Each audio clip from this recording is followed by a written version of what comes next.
Hello friends, welcome to value addition. Value addition में हम आपके लिए लाते हैं छोटी छोटी कहानियाँ, कुछ ऐसी कहानियाँ जो आपकी ज़िंदगी में थोड़ा थोड़ा बदलाव लाएंगी, जो over a period of time आपकी पर्सनैलिटी को शेप करने के लिए बहुत बेहतरीन हेल्प कर सकती हैं। तो चलिए सुनते हैं आज की कहानी। आज की कहानी हमने आपके लिए लाई है जापान से। जापान में एक लड़का हुआ करता था जिसका नाम था आबे।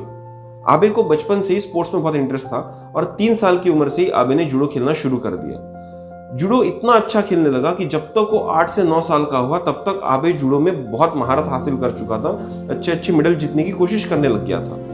लेकिन जिंदगी को कुछ और ही मंजूर था। 9 साल की उम्र में उसके साथ एक एक्सीडेंट हुआ जिसने उसकी जिंदगी बदल के रख दी। एक कार एक्सीडेंट में आबे का बायां हाथ, लेफ्ट हैंड, कट गया। और आप सबको पता होगा कि जूडो में हाथों का बहुत इंपॉर्टेंस होता है। आपको ओपोनेंट को पकड़ के ही गिराना होता है।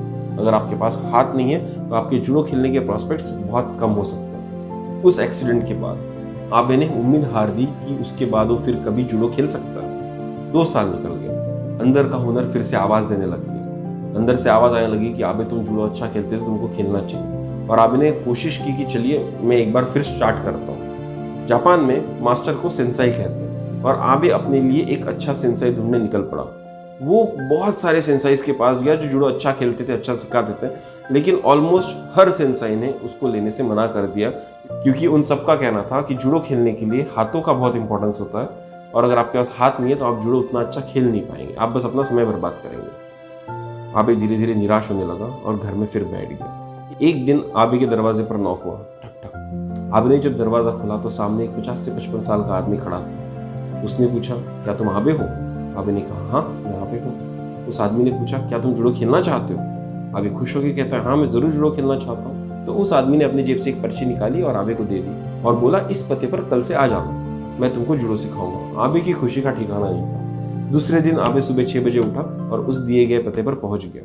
वहां सेंसाई को बोला कि देखिए मैं जूडो खेलना चाहता हूँ और मेरी बहुत तमन्ना है कि मैं जूडो में अच्छा करूँ। सेंसाई ने उसे पूछा कि बताओ तुमको आज तक क्या क्या आता है, और आबे ने अपनी पूरी हिस्ट्री बता दी कि मुझे यहाँ तक जूडो आता है, मैं इस लेवल का खेलता हूँ। तो सेंसाई ने बोला, मैं तुम्हें एक्सेप्ट करूंगा सिर्फ एक कंडीशन पर। मैं जो तुम्हें एक मूव सिखाऊंगा, अगर तुम वो परफेक्ट करके मुझे किसी दिन दिखा पाए तो वहां से तुम्हारी ट्रेनिंग स्टार्ट हो जाएगी। और आबे ने वो चैलेंज एक्सेप्ट किया। सेंसाई ने उसको एक मूव सिखाया और बोला, इसकी प्रैक्टिस करो। 1 दिन, 2 दिन, 1 हफ्ता, 3 हफ्ता, 4 हफ्ता, 1 महीना, 2 महीना, 3 महीना, समय निकलता गया।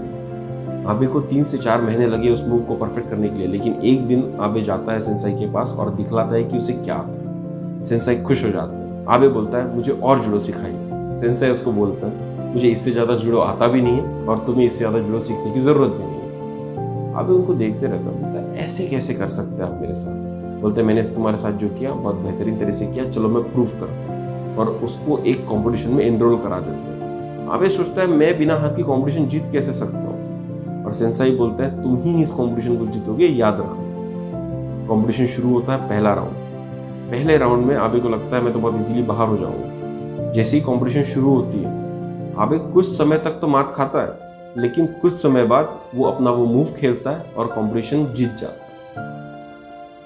आबे को समझ ही नहीं आता है कि उसके साथ क्या हुआ। 1 राउंड, 2 राउंड, 3 राउंड, आबे जीतता ही चला जाता है।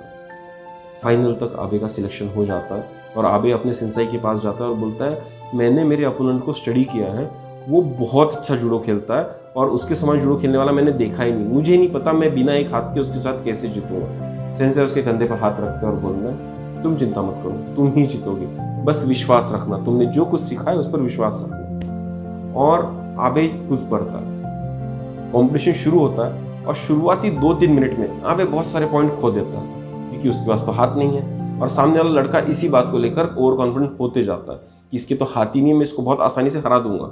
और इसी ओवर कॉन्फिडेंस में वो लड़का एक गलती कर देता है, एक बार रिलैक्स हो जाता है और आबे अपना वो स्पेशल मूव खेलता है और उसको धर पकड़ के चित कर देता है। और जैसे ही वो चित हो जाता है, आबे को विनर डिक्लेयर कर दिया जाता है। आबे को समझ ही नहीं आता कि वो जीता कैसे। ट्रॉफी लेता है और वो सेंसाई के पास पहुंचता है और सेंसाई को बोलता है कि ये चमत्कार हुआ कैसे। सेंसाई हंसता है और बोलता है, ये कोई चमत्कार नहीं था, मैंने जो तुमको मूव सिखाया था वो जूडो का सबसे कठिन मूव है। उसको परफेक्ट करने के लिए तुमको बहुत एफर्ट करना पड़ेगा और तुमने वो एफर्ट किया। तुमने 3 से 4 महीने कंटिन्यूअसली एक ही मूव प्रैक्टिस किया और उस लेवल तक ले आए कि वो मूव तुमसे बेहतर कोई और खेल नहीं सकता, इसीलिए तुम वो मूव उतना परफेक्टली खेल सके। दूसरी चीज, उस मूव को टैकल करने के लिए, उस मूव को हराने के लिए सिर्फ एक ही नोन तरीका है, और वो तरीका है कि तुम्हारा बायां हाथ पकड़ के तुमको उल्टा घुमाया जाए, क्योंकि तुम्हारा बायां हाथ है ही नहीं, तुमको हराना उस मूव में इम्पॉसिबल है। तो तुम्हारी जो कमजोरी थी और तुम्हारा जो परसिवरेंस था, उसी ने आज तुमको ये जीत दिया। अब ये सुनता है और बस हंसते रहेगा। तो दोस्तों, इस कहानी से हमने क्या सीखा? पहली चीज, कोई भी कमजोरी परमानेंट कमजोरी नहीं हो सकती। आपके साथ अगर कुछ ऐसा हादसा हुआ, कुछ ऐसी सिचुएशन हो गई जिसके वजह से आपकी जिंदगी में एक नई कमजोरी ऐड हो गई है, तो आपको साथ ही साथ उसके साथ जुड़ी हुई अपॉर्चुनिटी को भी ढूंढना होगा। अपॉर्चुनिटीज होती है और वो हमको ढूंढनी पड़ती है, और जिस दिन हम अपॉर्चुनिटी ढूंढ लेंगे, हमारी जिंदगी बदल जाएगी। कमजोरी में कमजोरी ढूंढना तो बहुत आम बात हो गई। जैसे कि एक कहावत जाती है, doing same thing again and again and expecting a different result is nothing but stupidity. To achieve different results you will have to do different things और do the same thing differently. कमजोरी में कमजोरी ढूंढना एक आम बात है, पर उसमें अपॉर्चुनिटी ढूंढना, वो आप डिफरेंट करेंगे। दूसरी चीज, खुद पे विश्वास रखिए। अगर आपने किसी चीज पे बहुत मेहनत की है, तो किसी और को बताने मत दीजिए कि आपको वो चीज नहीं कर पाएंगे, आप उसमें परफेक्शन नहीं हासिल कर पाएंगे। मेहनत आपने की है तो आपको ही विश्वास रखना पड़ेगा कि आप उसमें परफेक्ट बन सकते हैं। तीसरी चीज, अगर हो सके तो जिंदगी में एक बढ़िया सा गुरु ढूंढिए। हमें हमेशा लगता है कि हम परफेक्ट हैं या हम परफेक्टली बेकार हैं, लेकिन उस मिथ को तोड़ने के लिए हमको एक third person point of view लगता है, जो हमारे भले के लिए हमको एक बढ़िया सी सलाह दे सके। तो जिंदगी में गुरु का इंपॉर्टेंस बहुत ज्यादा है। आप जितने जल्दी एक अच्छा गुरु ढूंढेंगे, आपको सेल्फ रियलाइजेशन के लिए बहुत हेल्प हो सकती है। तो दोस्तों, इसी तरह की कहानियां लाते हैं हम आपके लिए वैल्यू एडिशन में, जो रोज आपकी जिंदगी में थोड़ा थोड़ा वैल्यू ऐड करेंगे, और इस वैल्यू एडिशन से जिंदगी में बहुत बड़ा फर्क पड़ सकता है। तो दोस्तों, कल फिर मिलेंगे एक नई कहानी के साथ। तब तक के लिए सब्सक्राइब कीजिए हमारा channel value addition. Thank you.